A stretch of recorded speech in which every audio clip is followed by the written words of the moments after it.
Thank you for taking the time to participate in today's public engagement session. I'm Jimmy Spizzato from the Wake County Public Schools Office of Student Assignment. I will be your host for today's session. Susan Pulliam from the Office of Student Assignment will be our presenter for this session. Our moderators for today's session will be Ashley Wilson and Carrie Kite, both also from the Office of Student Assignment. We are going to record this session, and it has already begun. This recording will be posted on YouTube and linked to our website for those who missed the session or want to watch it again. Si necesita ayuda en español, por favor envíe un correo electrónico a studentassignment@wcpss.net y alguien se comunicará con usted mañana. As a reminder, today's session was prepared by the Office of Student Assignment. This session is designed to help you learn more about the student assignment planning process and Board Policy 4150. Explore the current enrollment and facility trends, and share your questions and feedback to help inform the development of the next district enrollment plan. As a reminder, today's session will focus primarily on the North Raleigh area. In particular, we are seeking feedback on feeder patterns in this region and the need to balance enrollments across some schools in the region. Also, our session will last for no more than an hour and a half. We will begin with the presentation and conclude by responding to questions from today's session. We recognize that now and throughout the session, you may have questions for the presenter or the planning team. To capture your questions, we will be using the Q&A feature within Google Meet. To access this feature from a computer, please click on the grid icon on the toolbar on your screen. If you are using a mobile device, select the three dots first, then select the icon with the three shapes labeled Activities. You should then see a Q&A feature identified by a question mark icon. To ensure your questions are anonymous, our hosts and moderators will be monitoring the Q&A for questions and capturing them throughout this evening's session. Once you see that your question has been removed from the Q&A, that means that your question has been successfully captured by our moderators and you do not need to resubmit your question. We will make every effort to respond to your questions toward the end of our session. In addition, we will use your questions to update the FAQ portion of our website. Si necesita ayuda en español, por favor envíe un correo electrónico a studentassignment@wcpss.net y alguien se comunicará con usted mañana. In addition, we are asking that you contribute to the larger community discussion related to enrollment planning via Thought Exchange. The Thought Exchange will remain open through tonight, May 27th. After it is closed, we will summarize the feedback received through the Thought Exchange and will share this summary on the assignment planning website. No one will be personally identified in the summary. We are often asked if your feedback actually impacts the planning process. The short answer is yes. Feedback from the previous planning cycles has led to an expansion of the stability rules so that more students are eligible to remain assigned to their current school following a reassignment, changing the enrollment strategy for new schools so that a mixture of new developments and existing communities are assigned to new schools, which slows the rate at which new schools fill up, and other improvements to the planning process. Your input during this phase of the planning process truly informs the development of plans. All the information we will share during this evening's session, along with other tools and resources to help you better understand the planning process, can be found on our district website. Before I turn things over to our presenter, I would like to remind everyone that we will be using the Q&A feature in Google Meet to capture your questions throughout this session. To access this feature from a computer, please click on the grid in the toolbar on your screen. If you are using a mobile device, select the three dots first, then select the three shapes. You should then see a Q&A feature identified by a question mark icon. To ensure your questions are anonymous, our hosts and moderators will be monitoring the Q&A for questions and capturing them throughout this evening's session. Once you see that your question has been removed from the Q&A, that means that your question has been successfully captured by our moderators and you do not need to resubmit your question. We will make every effort to respond to your questions towards the end of the session. In addition, we will use your questions to update the FAQ portion of our website. Si necesita ayuda en español, por favor envíe un correo electrónico a studentassignment@wcpss.net y alguien se comunicará con usted mañana. And now, I will turn things over to our presenter, Susan. Jimmy, thank you for welcoming all of us. And to those of you that have joined us, thank you for giving us some of your time this evening. We're excited to be able to share with you a little bit more about the assignment planning process and, more importantly, get to some questions that you may have for us toward the end of tonight's session. Before we jump into everything, we want to make sure that we share with you some information about the planning process and Board Policy 4150, but then we're going to spend some time looking at area plans and projections for the North Raleigh area. So just as a friendly reminder, the policy that guides the staff in developing assignment plans or boundaries for schools is Board Policy 4150, in particular Section A. That policy directs staff to balance to the extent possible 4 pillars of importance that the board has identified. That those are student achievement, proximity, stability, and operational efficiency. Not one priority is more important than the other, or pillar, I should say, is one more important than the other. And they do have some very specific definitions as outlined in policy.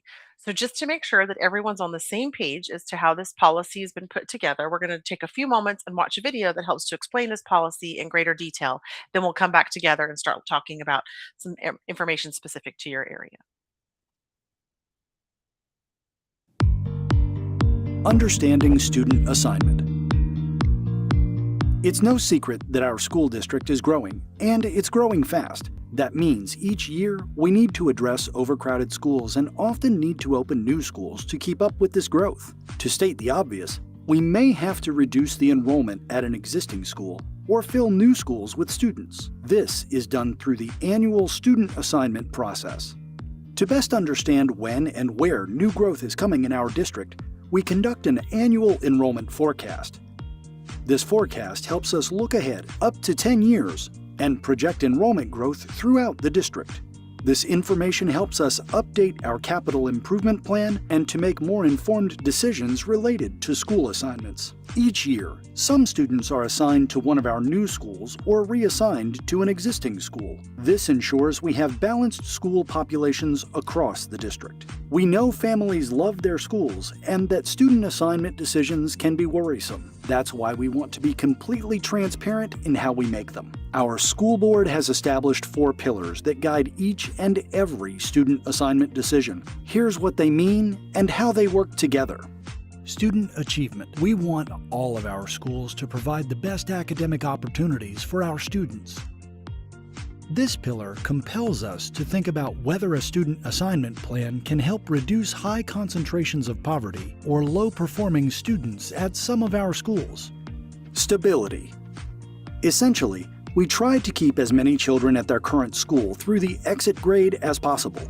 When reassignments are necessary, we provide the opportunity for some students to submit a stability transfer request and stay at their current school through the exit grade. Operational efficiency. This pillar is about making sure all of our schools and transportation resources are at their best use. Overcrowded schools are a problem. Classrooms packed with too many students are one thing, But then there are the endless carpool lines, bathroom facilities that can't comfortably accommodate everyone, and having to start lunch when most people are still working on breakfast. On the flip side, having under-enrolled schools is an inefficient use of public resources, particularly when there are crowded schools nearby. Proximity. Okay, this one can be a little tricky. In a perfect world, houses would be built in neat little rows on a predictable timeline and at a slow and steady rate. As it is, we live in an imperfect world where lots and lots of homes pop up in one area, while growth is slight or non-existent in others. For this reason, it is impossible to send every child to their most proximate school unless we want some of our schools bursting at the seams while others are half empty.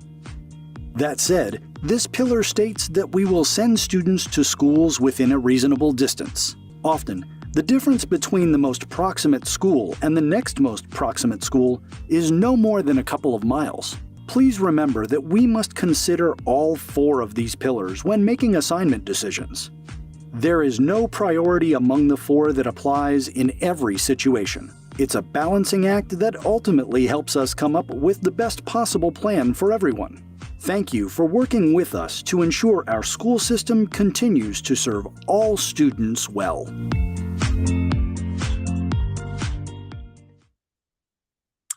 We hope that that video helped to explain the policy guidance a little bit better. And in addition to the policy guidance, there are 6 general steps that we follow in each of the annual enrollment planning cycles, and you can see them listed here. Each one begins with an annual update to the enrollment forecast and concludes with looking at schools that might need to have support as either over or underutilized schools that maybe weren't helped through the assignment planning process.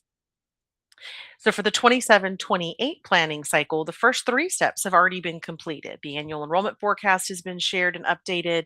We have taken a look at what the projected crowding looks like for all of our schools across the district for next year, for the 26-27 school year.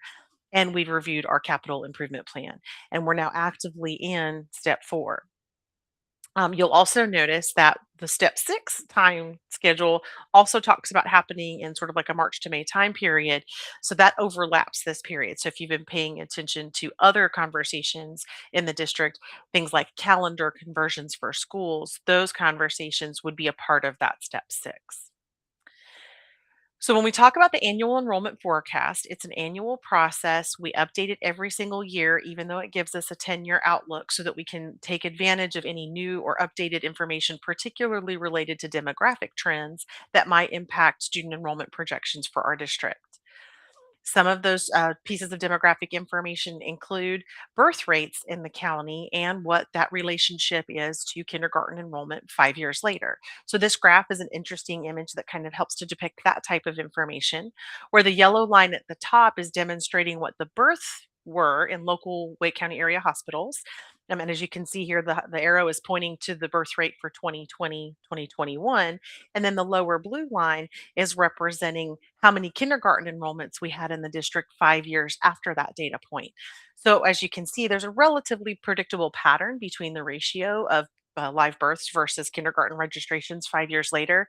You can also see that there are anomalies such as the 2020 school year when, because of COVID, there were some differences in how families decided to participate in school. But you can basically see here that there's a relatively predictable trend between these 2 data points. In addition, we can see that there's been relatively flat to lower rates of births over the last several years, and there's projections that they've been a little bit higher over the next couple of years. So we might see a little bit of a lull, let's say, in kindergarten enrollments this year and next year, but maybe we'll start to see some increases in those over the next few years. So again, just an information point, just one of the many pieces of demographic information that are taken into consideration when the enrollment forecast is updated each year. If you're interested in this information, you can find the full report on our website, and I'll show you that link in a few moments. Another important thing to take into account or to consider is that because we update the annual forecast every year, we can look at how trends are shaping changes that might impact our long range outlook. For the last couple of years, we've still been projecting relatively high rates of an enrollment growth out over the 10-year timeline, like going out to the 2035-36 time period, for example. But we've noticed over the last 2 or 3 years that the growth rate has changed a little bit when it comes to public school enrollment. And so we're seeing a much more modest or conservative growth rate. So we're still a growing district. We still have businesses coming to our area. We still have families coming to our area with school age children, but maybe we're not going to grow as fast as we have looking back, let's say, over the last 20 years. And while that's important information to know, what's more important for us in the student assignment office is where is that growth going to be distributed across the county? So here you see an image that attempts to help us see that a little bit better. So anywhere that there's a relatively large blue arrow pointing in the up direction, that lets us know that these are regions where we're going to experience continued and maybe more rapid rates of growth. That's, where we're still going to have some new homes, some new residential developments, and potentially new students coming into these communities. Areas that are represented by maybe the smaller blue arrows or even small little tiny downward pointing red arrows let us know that these areas are stabilizing, that they're not seeing as much of an influx of new students, and perhaps are starting to settle and sort of balance out their enrollments at schools in those areas. And so if we zoom into the North Raleigh area, you can see that while there still are a few areas that are projected to have some growth, the vast majority of the region is experiencing a period of stability. So this is a great opportunity for us to look at the North Raleigh assignments, particularly when it comes to feeder patterns and even some imbalances between neighboring schools where one school might be really overcrowded and one school's a little bit under enrolled. Now that we can see that the area is starting to stabilize with not as much new growth, this might be a great opportunity for us to address some of those longstanding concerns from the community. So again, we'd really like to have your questions or your ideas about that either in tonight's session or in the thought exchange that's still open. As a reminder, there's a couple of you that might have joined us after we gave these instructions. We are using the Q&A feature here in the Google Meet to capture your questions this evening. So if you'll just find that feature, if you're using your computer, you're looking for that grid shape on your toolbar, and then ultimately this question mark. If you're using a mobile device, instead of looking for the grid shape, you're going to look for the three dots first, and then kind of navigate your way to that question mark. We're going to make sure all of your questions are anonymous. So once you see your question has been removed, that'll be your indicator that our moderators have captured your question, and we'll get to it later in our session this evening. Y finalmente, si necesita ayuda en español, por favor, envíe un correo electrónico a studentassignment@wcpss.net y alguien se comunicará con usted mañana. Now, looking at the crowding, we mentioned that step one was the forecast, and step two is looking at, well, let's just look at next year's crowding, right? So we have a 10-year outlook. We know where growth is coming throughout the district. Now, let's look at what the crowding looks like for the next school year. So, this is an example of the elementary crowding map. What you'll notice here is that the larger and darker the triangle shape is, the more crowded it's projected to be for the 26-27 school year. And these are early projections. We produce them in March. Sometimes they're off by a little bit by the time we get to 20th day head count. If they're a lighter gray color and smaller in shape, then they're more likely to be less than 90% crowded going into the next school year. So let's zoom in and let's look at your region. I mentioned earlier the possibility of some imbalances. We have some schools that are projected to be relatively crowded at the elementary level, yet we have some nearby schools that appear to have some capacity and some space. So maybe this is an opportunity, since this area is kind of settling and stabilizing and not experiencing as much rapid growth, to look at our boundaries at the elementary level and maybe redistribute the students just a little bit to have a better balance of students across the schools in the region. So that's something that we're looking at. In addition, the board did vote to, or approve, I should say, that Sycamore Creek Elementary, beginning in the 28-29 school year, would operate as a single track 4 school. So that'll reduce this capacity a little bit. So that 77% will probably jump up to something closer to the 90% mark once it goes from being multi-track to being single track. So again, something for us to just consider in this region.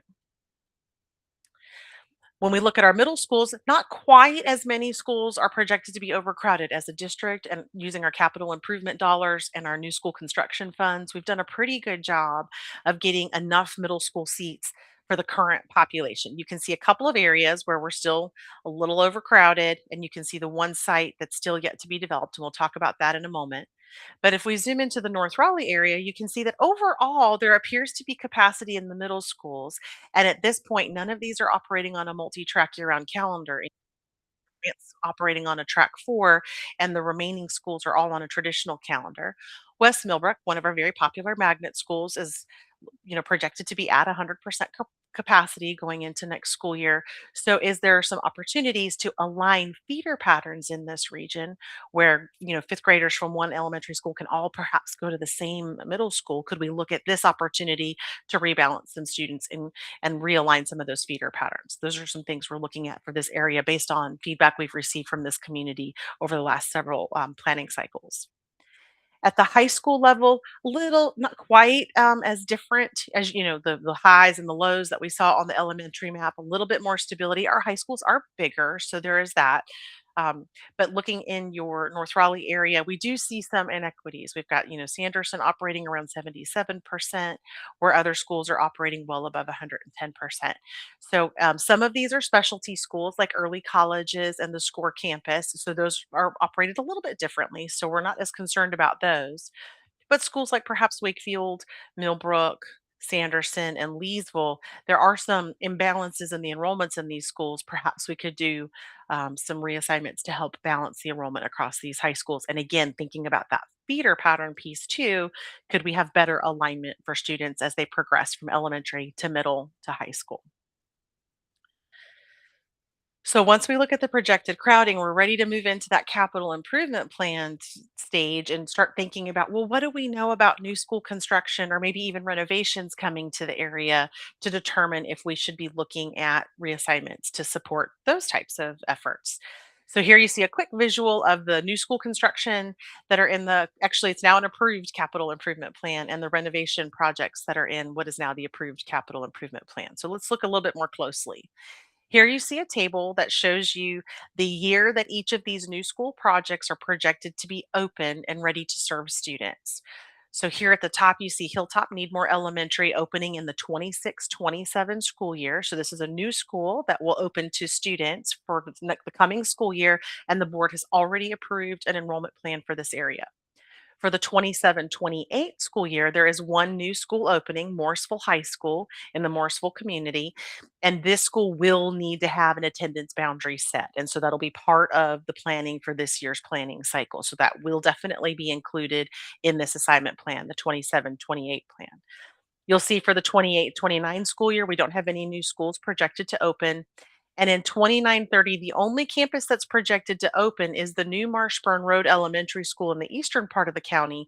However, it won't open to new students in that year. It'll serve as what we call a swing space for Wendell Elementary so that their students can move into that campus for a couple of years while their campus gets a full renovation. And then once their students move back into that original Wendell Elementary campus or site, I should say, because it'll be a newly renovated campus, then Marshburn Road Elementary will open for its own students in 2031-32. So that's just kind of how you would read this chart moving forward. Looking at this exact same information in a visual way, looking at it in map form, you can see that Hilltop Needmore is in the Fuquay Arena Elementary. As I mentioned, they already have an approved attendance area. Morrisville High School, we need to include a boundary recommendation in this year's assignment plan. And then the other new schools that are projected over those next 4 or 5 years to open, they'll eventually need to have enrollment boundaries established and set. And so the board will consider those the year before they open.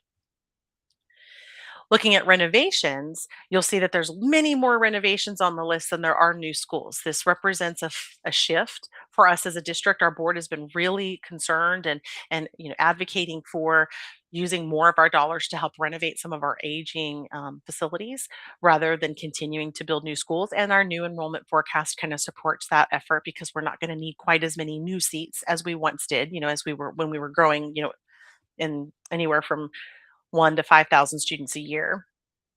So to read this table, the green lets you know when that campus should be able to go back onto or be able to fully use its newly renovated campus. The gray boxes that you see indicate when families should experience construction activities happening on these campuses. In some cases, the students will actually move to an off-site location. We call that again a swing space while the renovations are happening. Brentwood Elementary is an example of that, and that's very near this region. Other schools work because their renovations are either smaller in scope or they have a slightly larger footprint on their campus. They'll stay on their campus while the renovations are happening and then eventually move into the new construction once it's complete. So they're all different. If you're interested in learning more about these, continue to visit our website, particularly the Capital Improvement Plan site. You can look at all those project updates there.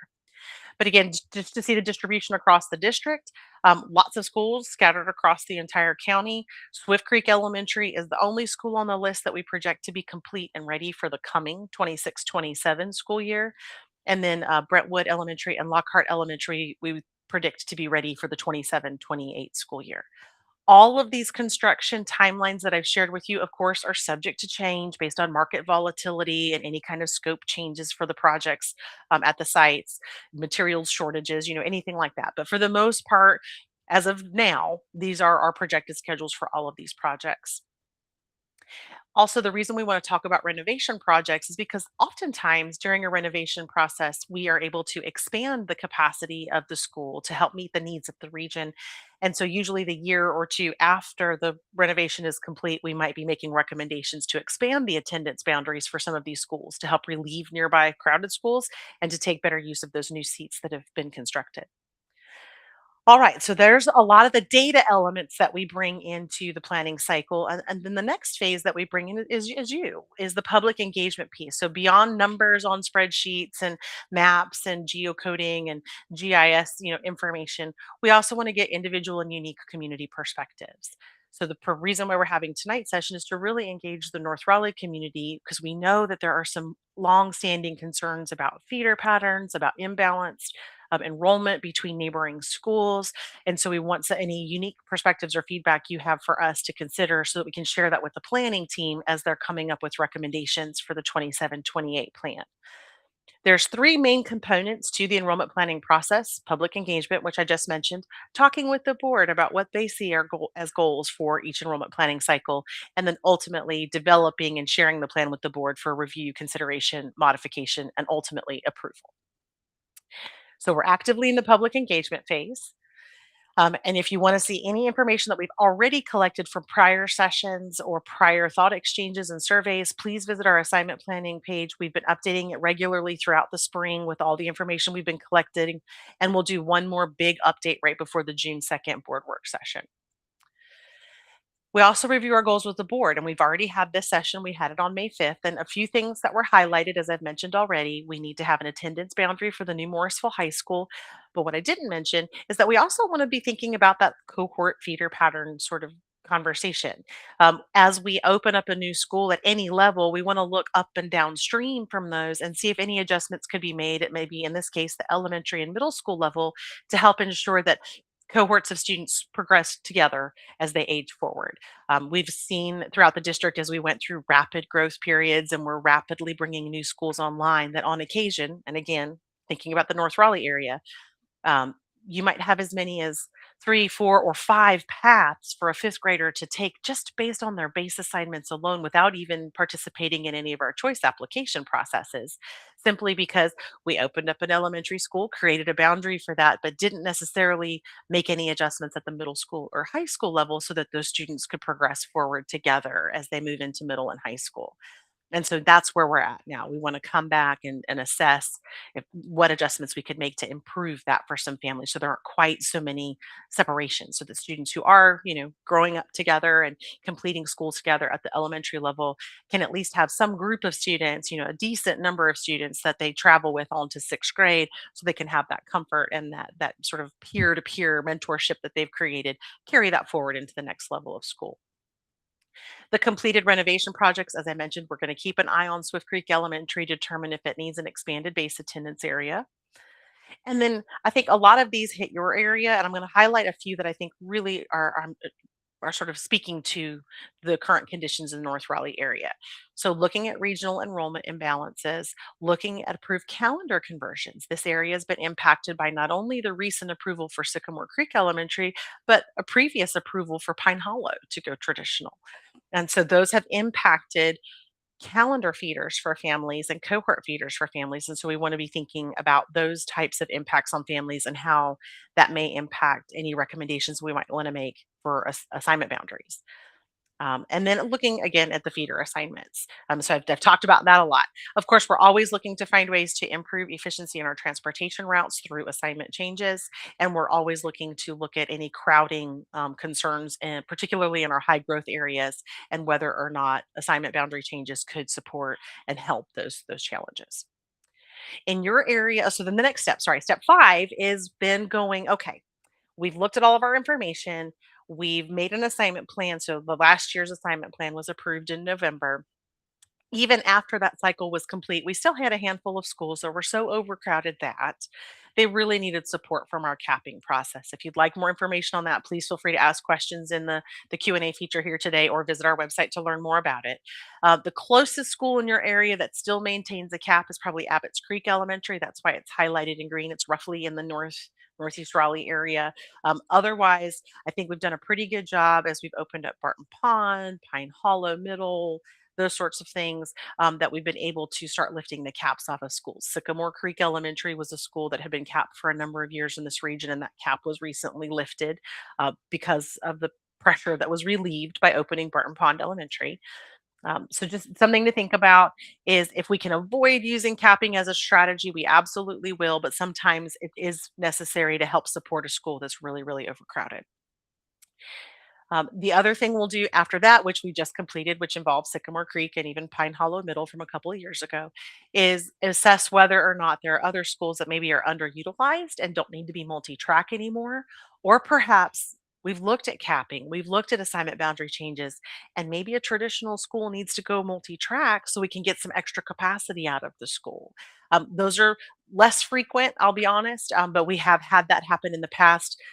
Most of those happened about 20 or so, 20, 25 years ago. We haven't had to do that as much in the current planning cycles, but we have started to see schools that maybe are currently operating on a track 4 that were sort of laying in wait for residential development to come, and then when they needed to kind of flex back up to a multi-track. So if you're familiar with the Wendell area, Lake Myra Elementary is an example of a school that's happening to.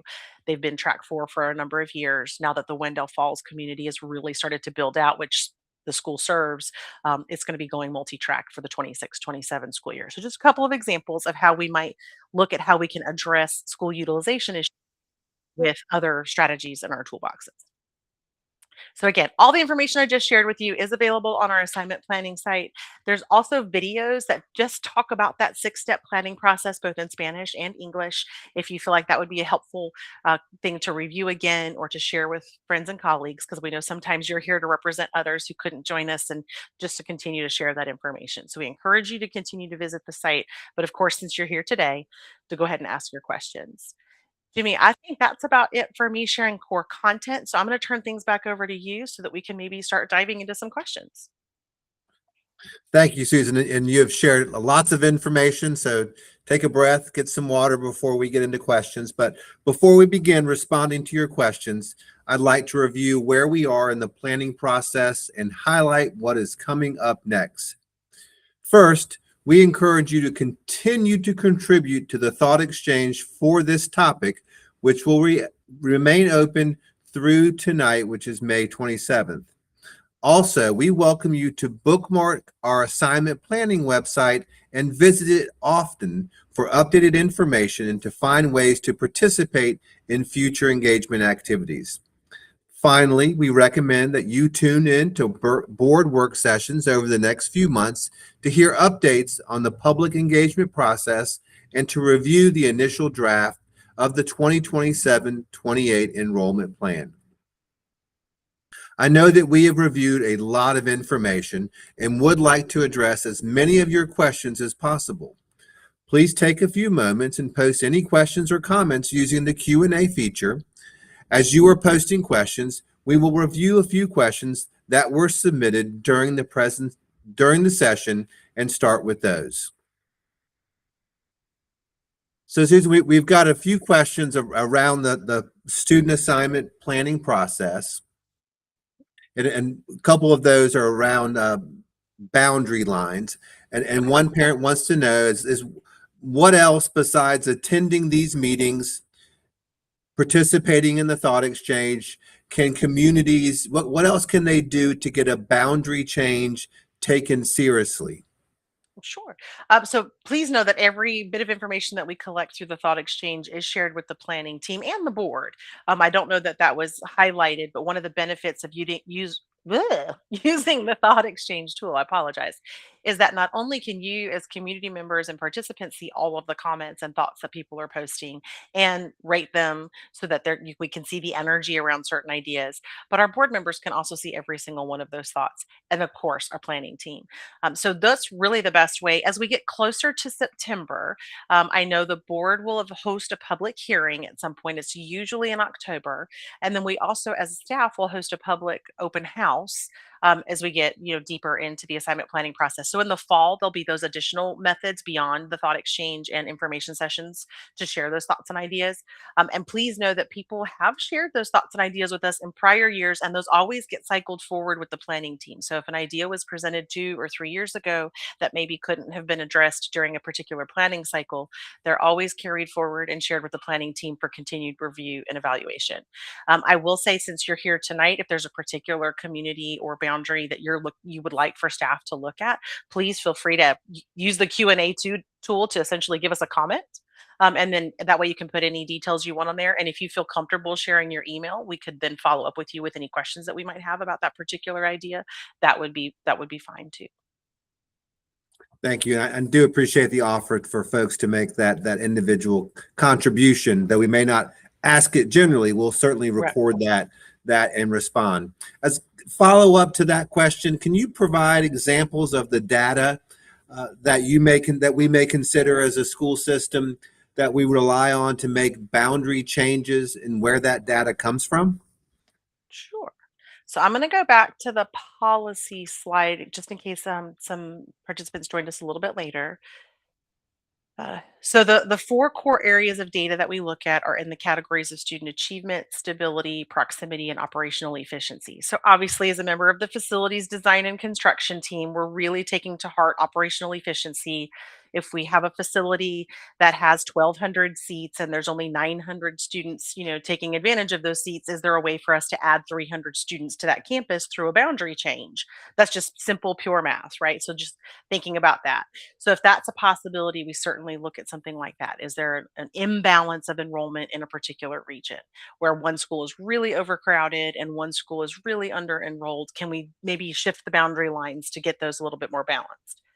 In modern era, thinking about stability, there is a very specific definition of stability and policy that really talks about rising fifth, eighth, and 12th graders being able to stay at their current school assignment.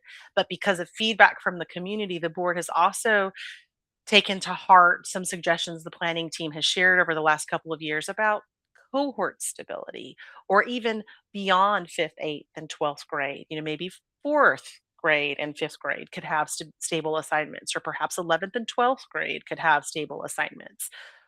We haven't opened a middle school in quite some time, but we'll need to consider that as we open up Parkside Middle in the future.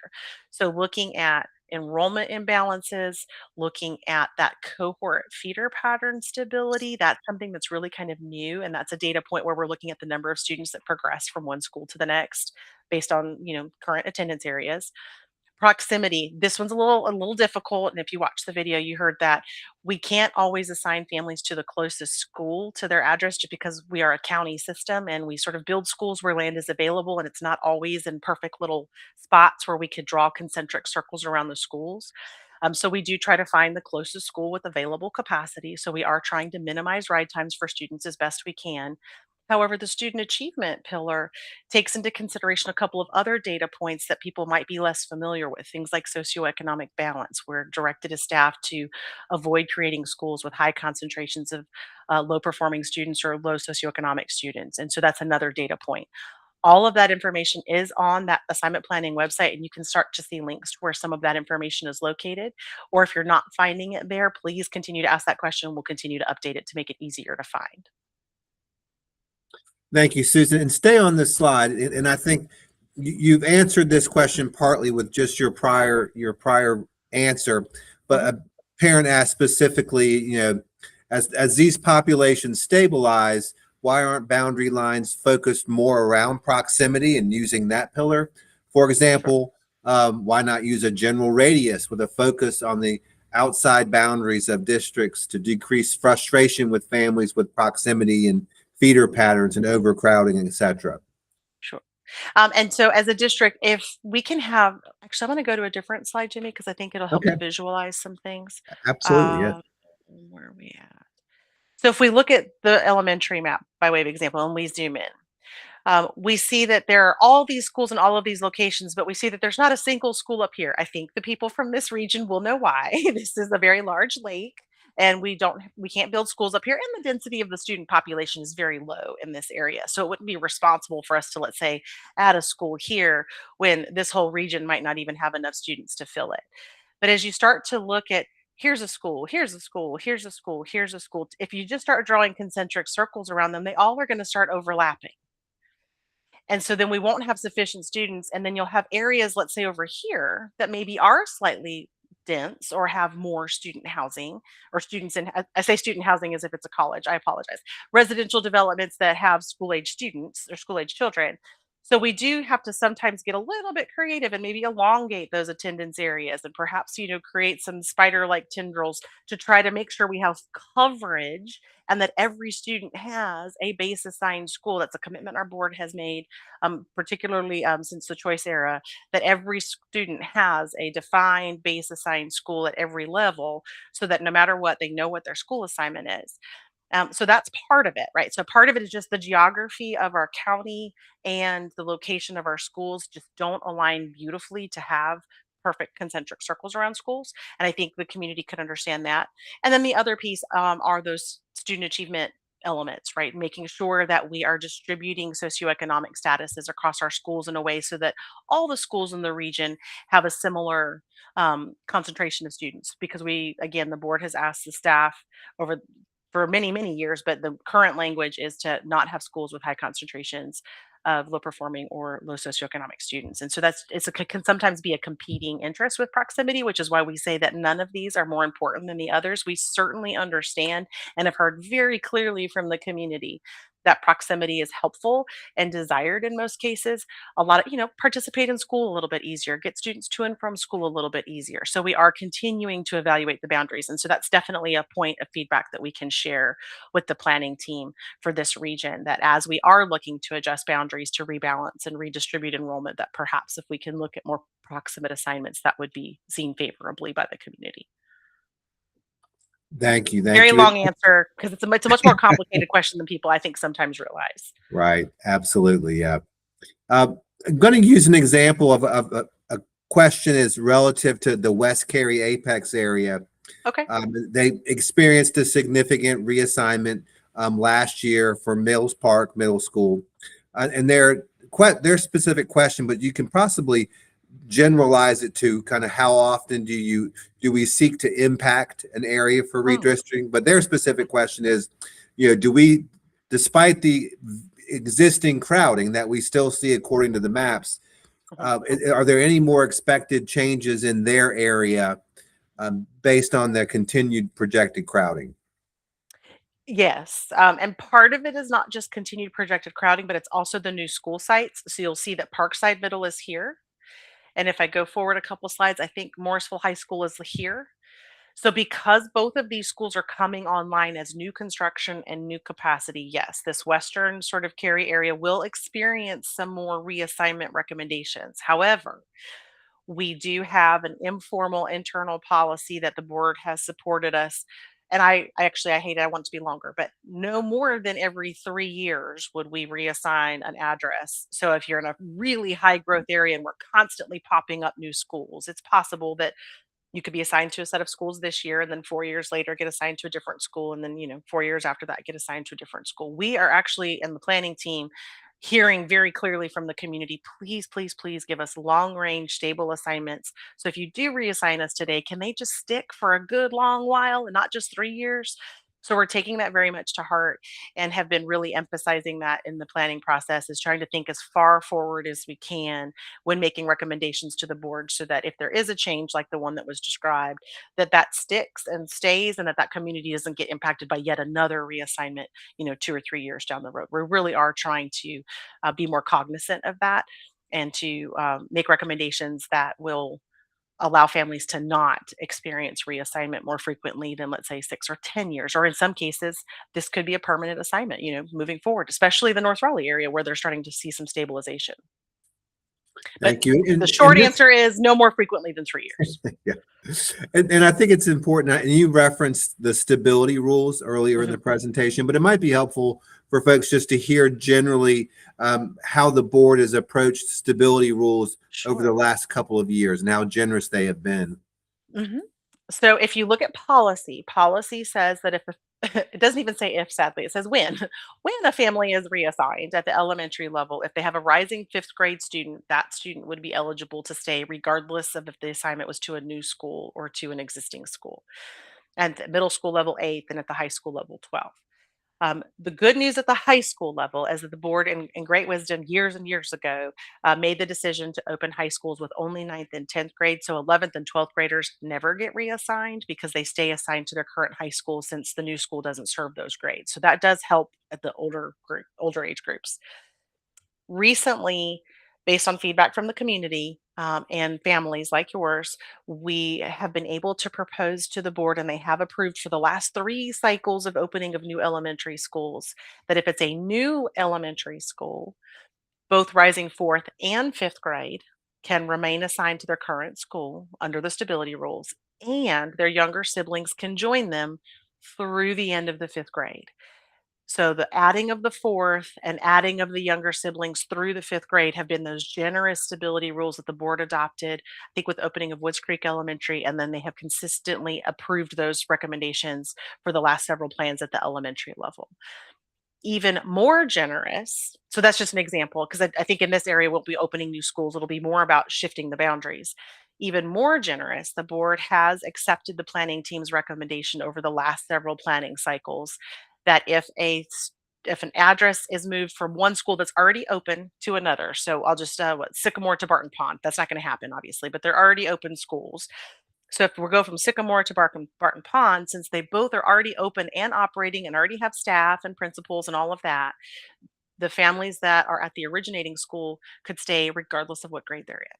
So if they're a current kindergarten through fourth grader, or basically a rising first through fifth grader, the year that the transition happens, all students, even if they don't have that older fourth or fifth grade sibling, could stay at their current school. The only catch is that because these stability rules are so generous and so many more families are eligible, there's no district transportation provided with them. And that was sort of the compromise we came to the board with, was give families the opportunity to stay and kind of figure out transportation and perhaps carpool situations, and let them make that choice for themselves. And then that way there's not the burden, but the additional cost of having to try to figure out how to manage transportation, especially when we already have restricted resources in the transportation arena, with modern bus driver shortages and all of that. So at the middle school level, it's been all grades. At the high school level, it's been all grades if it's an existing to an existing transfer. So, and then the other piece of that is our normal transfer rules would then say that a rising kindergarten, sixth or ninth grade sibling of a student that'll still be at a school, they could also be approved. So it allows your family to decide, do we want to keep our relationship with our current school for all of our children, as long as they're close enough in age? Or do we want to let our older student have that relationship and maybe our younger student start on it? It lets you decide what you want for your family. Excellent. That is very generous. I do think it gives parents a little bit of ease that if there are some changes, there are some ways that they can have stability within that. Mhm. We've got a couple great feedback points, Susan, that we can look at for folks that just want us to consider things Okay. as we're moving forward, the specific Great. neighborhoods, Barton Pond, those kind of things, and we appreciate that information. I don't see any other additional questions at this time except these last two, which I think are Okay. really a great way to round things out. Sure. In terms of moving forward, and if families want to be engaged, what are the June, July community engagement activities that folks could participate in, and then even one step further, once the draft comes out, the initial plan comes out, what kind of feedback sessions are available then? Sure.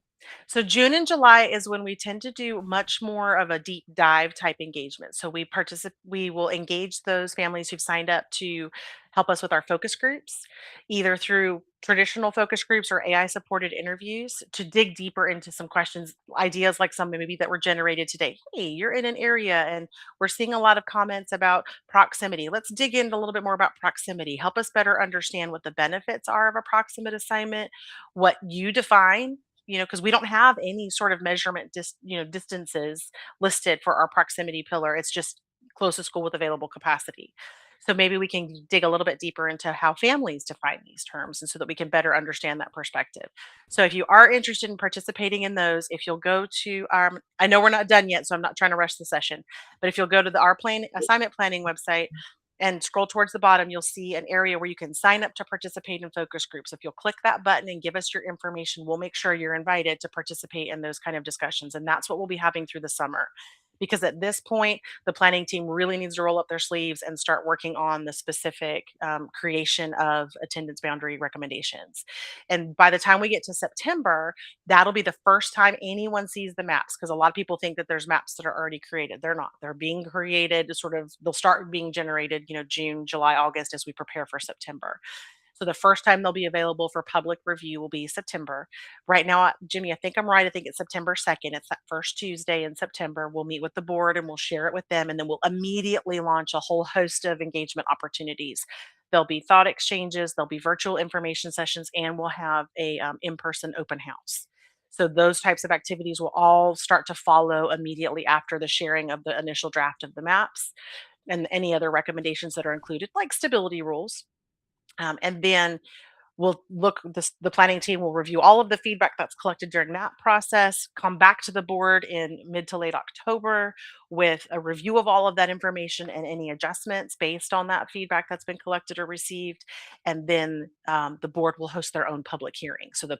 There'll be information sessions as well. So there'll be a little bit of both. You'll have a thought exchange and information sessions you can attend, as well as a public hearing that the board themselves will host.